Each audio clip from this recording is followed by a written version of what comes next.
À la sortie de la Seconde Guerre mondiale, le secteur agricole, qui emploie encore 20% des travailleurs, ne produit pas assez pour nourrir l'Europe, qui est donc dépendante des importations en provenance d'autres pays.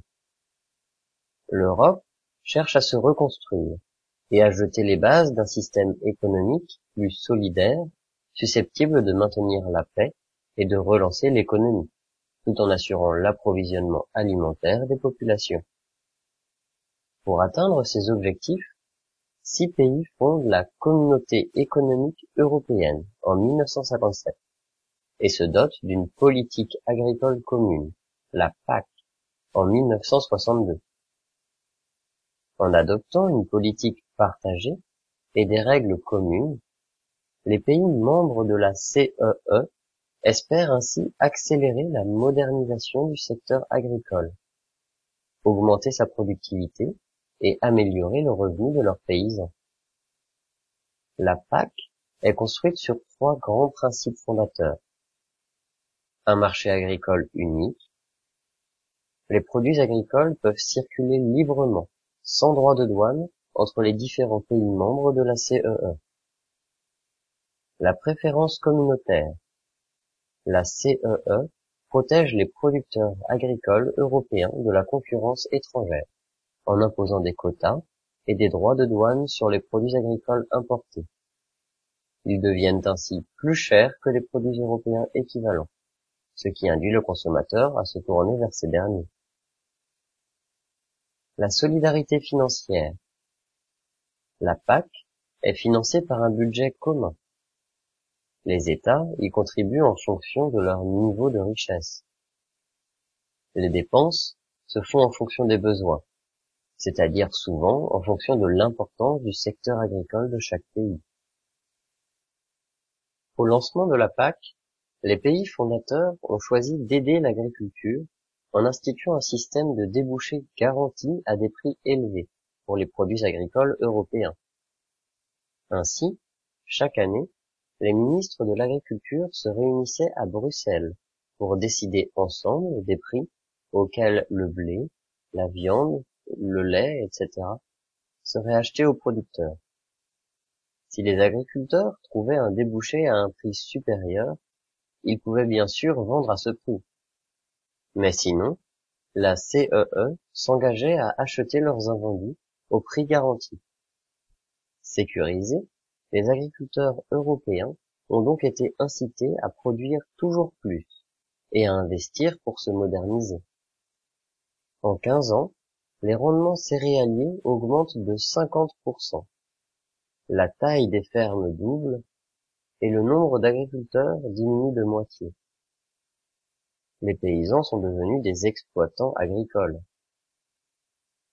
Dès la fin des années 70, l'Europe devient autosuffisante pour de nombreux produits alimentaires. Mais les prix garantis élevés continuent à inciter à la production. Et l'Europe doit de plus en plus recourir au stockage, ce qui lui coûte cher. On parle à l'époque des rivières de lait et des montagnes de beurre de l'Europe. Quand elle exporte ses produits agricoles sur le marché mondial, elle doit compenser la différence entre le prix garanti, auquel elle a acheté les produits des agriculteurs européens, et le prix qu'elle réussit à en obtenir sur le marché mondial, bien inférieur. Le budget de la PAC explose. Elle est de plus dénoncée par les partenaires commerciaux de l'Europe, les États-Unis en tête. Ils l'accusent de protectionnisme et de commerce déloyal, car en écoulant ses excédents sur le marché mondial à bas prix, l'Europe déstabilise les cours mondiaux. La PAC est aussi contestée en interne, car elle incite à une forte intensification qui a des effets néfastes sur l'environnement. Et malgré les sommes considérables dédiées à la PAC, le secteur agricole reste plus pauvre que les autres, et certaines campagnes se désertifient.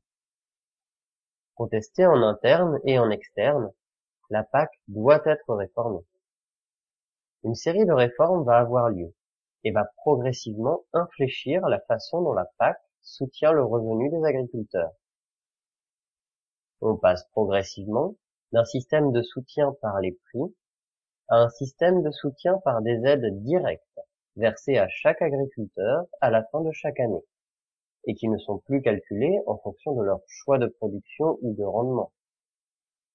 L'objectif est ainsi de ne plus inciter les agriculteurs à produire toujours plus, d'éviter d'avoir à subventionner les exportations et de maîtriser les dépenses. Il s'agit aussi de mettre en place un système de soutien plus simple et qui prenne en compte les élargissements successifs de la CEE, devenue Union européenne en 1993. Elle compte en 2013 28 États membres. Depuis les années 2000, une partie du budget de la PAC, environ 20%, est dédiée au développement rural. Il s'agit de financer des mesures qui améliorent la mise en valeur des territoires en zone rurale. Par exemple, on finance des aides spécifiques aux agriculteurs de montagne, à ceux qui adoptent des techniques plus respectueuses de l'environnement, ou à des exploitations qui modernisent leurs bâtiments d'élevage. Les communes rurales peuvent aussi être aidées. L'ensemble de ces mesures sont regroupées dans ce qu'on appelle le second pilier de la PAC, par opposition au premier pilier, qui finance les aides directes aux agriculteurs et les interventions sur les marchés. Ces réformes ne répondent cependant pas à toutes les critiques auxquelles la PAC fait face. Les problèmes environnementaux créés par l'agriculture intensive ne sont pas résolus. Le système d'aide reste très injuste, car il assure une rente confortable à certains agriculteurs, en particulier les céréaliers, et laisse d'autres systèmes d'exploitation, comme l'élevage extensif ou le maraîchage et l'arboriculture, avec des revenus trop modestes et trop instables. La PAC est aussi devenue un ensemble de plus en plus compliqué de règles et d'exceptions qui nuisent à l'efficacité et à la lisibilité de son action. Le mouvement de réforme continue donc, et en 2014, l'Europe décide de mettre en place un système d'aide à l'hectare, appelé droit à paiement de base, ou DPB, dont le montant sera le même en 2019 pour chaque hectare agricole et pour tous les agriculteurs d'une même région.